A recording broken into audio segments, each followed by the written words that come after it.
കൽപ്പാത്തി രഥോത്സവത്തിന് 4 ക്ഷേത്രങ്ങളിലും കൊടിയേറി. പ്രധാന ക്ഷേത്രമായ കൽപ്പാത്തി വിശാലാക്ഷി സമേത വിശ്വനാഥ സ്വാമി ക്ഷേത്രം, പഴയ കൽപ്പാത്തി ലക്ഷ്മി നാരായണ പെരുമാൾ ക്ഷേത്രം, പുതിയ കൽപ്പാത്തി മന്ദങ്കര ഗണപതി ക്ഷേത്രം, ചാത്തപുരം പ്രസന്ന മഹാഗണപതി ക്ഷേത്രം, ഈ 4 ക്ഷേത്രങ്ങളിലും പകൽ കൊടിയേറി. നവംബർ 15, 16, 17 തീയതികളിലാണ് രഥോത്സവം നടക്കുന്നത്. അജിത് ബാബു ചേരുന്നുണ്ട് തത്സമയം. നമുക്ക് പോകും പാലക്കാട് നിന്ന്. അജിത്തെ, അങ്ങനെ അഗ്രഹാര വീഥികളൊക്കെ ഉണർന്നു, ദേവന്മാരുടെ ആ മഹാസംഗമത്തിന് കൊടി ഉയർന്നു. ഇനി 7ാം നാൾ രഥോത്സവത്തിനായുള്ള കാത്തിരിപ്പാണ്. എന്തൊക്കെയാണ് അഗ്രഹാര തെരുവുകളിൽ നിന്നുള്ള വിശേഷങ്ങൾ?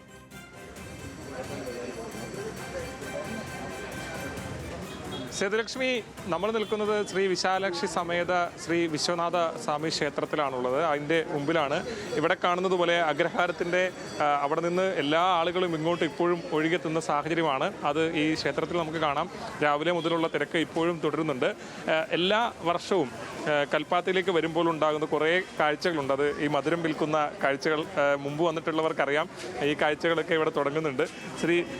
അത്തരത്തിൽ ഈ മധുരം, അതുപോലെ തന്നെ പൊരി, അതിനെല്ലാം ഇവിടെ കഴിഞ്ഞ കുറേ വർഷങ്ങളായി വിൽക്കുന്ന ആളുകൾ ഉൾപ്പെടെ ഇവിടെ എത്താറുണ്ട്. ഈ സമയത്ത് കൊല്ലങ്കോട് നിന്നുള്ള ചേച്ചിയുണ്ട് നമ്മളോടൊപ്പം. ചേച്ചി, ഇത് എല്ലാ വർഷവും വരാറുണ്ടല്ലോ? ഞങ്ങൾ എല്ലാ വർഷവും വരാറുണ്ട്. 10-35 വർഷമായി. ഞങ്ങൾ നവംബർ മാസം എപ്പോൾ വരും, കൽപ്പാത്തി തേര് എപ്പോൾ വരും എന്നുള്ളതാണ്. എന്താ പറയുക, കാശിയിലെ പാതയാണ് കൽപ്പാത്തി. മഹാദേവൻ്റെ അനുഗ്രഹത്തിന് എല്ലാവരും, പാലക്കാട് ജില്ലയിലെ ആദ്യത്തെ ഉത്സവമാണിത്. സേതുലക്ഷ്മി, ഇതുണ്ട് നമ്മുടെ ഈ മുളയുടെ ഇതിന് 35 വർഷത്തെ പഴക്കമുണ്ട്. ഈ 35 വർഷമായിട്ട് ഇതിൽ തന്നെയാണ് കൊടുക്കുന്നത്. അതൊക്കെ അത്രത്തോളം പ്രത്യേകതകളുണ്ട്. അതിങ്ങനെ സൂക്ഷിച്ചു വെച്ചിരിക്കുകയാണ്. അത് ഓരോ കാഴ്ചകൾക്കും അങ്ങനെ ഓരോ പ്രത്യേകതകളുണ്ട്. ഇവിടുന്ന് അങ്ങോട്ട് പോയി കഴിഞ്ഞാൽ ഏറ്റവും പ്രധാനപ്പെട്ട കുറേയധികം കാര്യങ്ങളുണ്ട്. കൽപ്പാത്തിയിലെ കാര്യം മാത്രമല്ല, നാടിൻ്റെ വിവിധ ഇടങ്ങളിൽ നിന്ന് ആളുകൾ ഇങ്ങോട്ടേക്ക് ഒഴുകിയെത്തുന്ന കാഴ്ച, അത് ഇവിടെ ഏറ്റവും എടുത്ത് നമ്മൾ പറയേണ്ടതാണ്. ഇത് തേരെല്ലാം ശരിയാകുന്ന അതിൻ്റെ അവസാനവട്ട പ്രവർത്തനങ്ങളാണ്. ഇത് മുരുകൻ്റെ തേരാണ്. മുരുകൻ്റെ തേരിൻ്റെ തൊട്ടപ്പുറത്ത് നമുക്ക് അവിടെ അപ്പുറത്ത് ഗണപതിയുടെ, പിന്നീട് ശിവൻ്റെ, അങ്ങനെ തേരുകൾ കൃത്യമായി ഇവിടെ നമുക്ക് കാണാൻ കഴിയും. ആ തേരുകളെല്ലാം 3 തേരുകളും ഏറ്റവും വലിയ തേര് ശിവൻ്റെ തേരാണ്. ശിവൻ്റെ തേര് ഉൾപ്പെടെയുള്ള ആളുകളുണ്ട്. ഇവർ കോഴിക്കോട് നിന്ന് വന്നിട്ടുള്ള ആളുകളാണ്. കൽപ്പാത്തിയിൽ എത്തിയിട്ടുള്ള എങ്ങനെയുണ്ട്?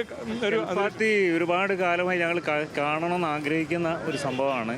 കാരണം ഇവിടെ പഴയകാലത്തുള്ള സംസ്കാരവും പാരമ്പര്യമൊക്കെ ഇന്നും കാത്തു സൂക്ഷിക്കും. നമ്മൾ പാലക്കാടിലെ ഗ്രാമങ്ങൾ തിരഞ്ഞിറങ്ങിയതാണ്. അപ്പോൾ ഏറ്റവും വലിയൊരു ഗ്രാമമാണ് ഈ ഒരു കൽപ്പാത്തി രഥോത്സവം. അടുത്ത ആഴ്ചത്തേക്കുള്ള ഒരുക്കാണ്.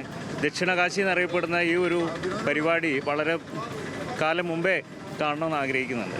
ഏതാണെങ്കിലും അതാണ്, ഇവർ കോഴിക്കോട് നിന്ന് എത്തിയിട്ടുള്ള ആളുകളാണ്. ഇവരെല്ലാം ഇത്തരത്തിൽ കൽപ്പാത്തിയിലെ ഇവിടുത്തെ ആഘോഷങ്ങൾ കാണാനും ഈ ഉത്സവ അന്തരീക്ഷം കാണാനും വേണ്ടിയിട്ട് എത്തിയതാണ്. ഇതാണ് ശിവൻ്റെ തേര്. അത് ഏറ്റവും പ്രധാനപ്പെട്ട തേരുകളിലൊന്നാണ്. ഈ ബാക്കി എല്ലാ അമ്പലങ്ങളിലും ഇത്തരത്തിലുള്ള തേരുകൾ ഇപ്പോൾ അവസാനവട്ട അതിൻ്റെ ഒരുക്കത്തിലാണ്. ഇപ്പോൾ അതിൻ്റെ അവസാനവട്ട പരിപാടികൾ നടക്കുന്നത് ഉൾപ്പെടെ നമുക്ക് കാണാൻ കഴിയും. നമ്മളിങ്ങോട്ട് വന്നപ്പോഴായിരുന്നു ഇതിൻ്റെ പെയിൻറ്റിങ് ജോലികൾ ഉൾപ്പെടെ നടക്കുന്നത്. നിങ്ങളിവിടെയുള്ളവരാണോ? അല്ല, കോഴിക്കോട്. കുഴപ്പമില്ല, വന്നിട്ടുണ്ടായിരുന്നു. അതിനു മുന്നേ വന്നിട്ടില്ല, ഫസ്റ്റ് ടൈമാണ്. നല്ല അന്തരീക്ഷം. അതായത് എല്ലാ ഇടങ്ങളിൽ നിന്നും ആളുകൾ ഇങ്ങോട്ടേക്ക് ഒഴുകിയെത്തുന്ന കാഴ്ചയാണ്. ഒരു മനോഹരമായ അന്തരീക്ഷം. രാവിലെ സേതുലക്ഷ്മി പറഞ്ഞതിന് മുമ്പ് വന്നിട്ടുള്ളവർക്കറിയാം, ഇവിടുത്തെ അന്തരീക്ഷം ആകെ ഒരു ഉത്സവം വരുമ്പോൾ മാറും. ആ അന്തരീക്ഷത്തിനനുസരിച്ച് ഈ നാടിൻ്റെ അതിൻ്റെ വൈകാരികതയുടെ, അവരുടെ സംസ്കാരവും അവരുടെ ജീവിതവുമായിട്ടൊക്കെ ബന്ധപ്പെട്ടതാണ്. അതുകൊണ്ട് തന്നെ ആ ജീവിതത്തിൻ്റെ ഇടകലർന്നുള്ള ആഘോഷത്തിൽ വലിയ ഓക്കെ. അപ്പോൾ പറഞ്ഞ പോലെ ഒത്തിരി പ്രത്യേകതകളൊക്കെ ഉള്ളൊരു ക്ഷേത്രം കൂടിയാണ് കൽപ്പാത്തി. ഈ ക്ഷേത്രം വിശാലാക്ഷി സമേത വിശ്വനാഥ ക്ഷേത്രവും പിന്നെ അതിന് ചുറ്റുമുള്ള ആ ഉത്സവ സമയത്ത് ഭയങ്കര അടിപൊളി. ആരെങ്കിലും പോയിട്ടില്ലാത്തവരൊക്കെ ഉണ്ടെങ്കിൽ ഒരിക്കലൊക്കെ ഒന്ന് പോയി കാണേണ്ട ഒരു ക്ഷേത്രവും പിന്നെ മാത്രമല്ല അവിടുത്തെ ഒരു കൾച്ചർ ഭയങ്കര രസമാണ്. നമ്മൾ ഈ സിനിമയിലൊക്കെ കാണുന്ന പോലെ തന്നെ രാവിലെ ഈ അഗ്രഹാരത്തിൻ്റെ മുറ്റത്ത് കോലം വരയ്ക്കുന്ന ആളുകളെ കാണാം.